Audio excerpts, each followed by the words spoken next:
Владата ги споила двете концесии за рудникот кај Струмичко и Ловица. Според одлуката што вчера излезе во службен весник, се спојува концесијата за експлоатација на минерални суровини злато и бакар кај село Иловица во општина Босилово со концесијата за експлоатација на минерална суровина злато и бакар во општина Босилово и Новосело.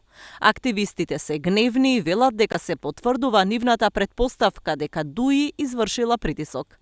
Со самото влегување на Еколог како стратешки партнер на Евромакс Ресурсис, т.е.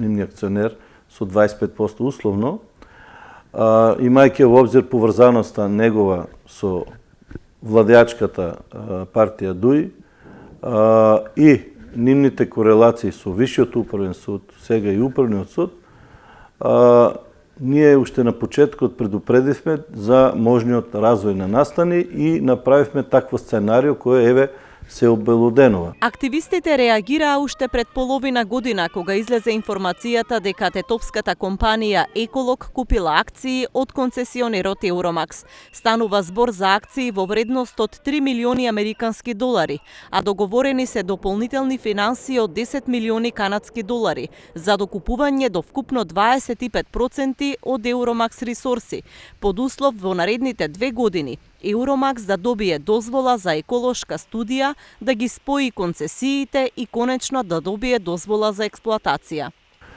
Тоа се игра на зборови, да не кажеме мафијашки потези на адвокатурата, на адвокатите таму вмешани и сите суди внатре.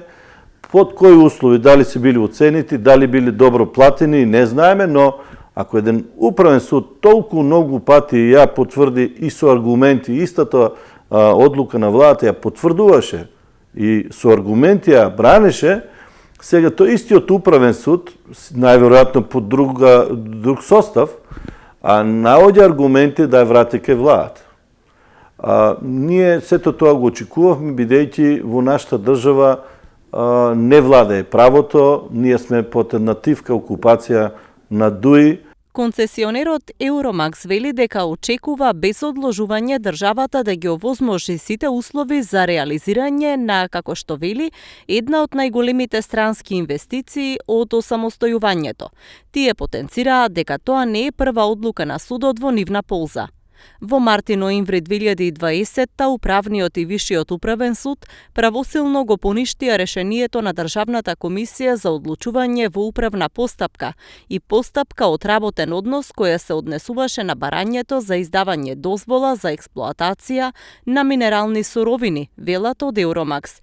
Тие потсетуваат дека се надеваат на правна разврска на случајот во земјава, во спротивно ќе тужат во Меѓународниот арбитражен суд во Вашингтон. Активистите пак порачуваат дека битката против рудникот допрва ќе се вжештува и дека ќе се организираат големи протести против отворање објекти од тешка индустрија над плодното Струмичко поле.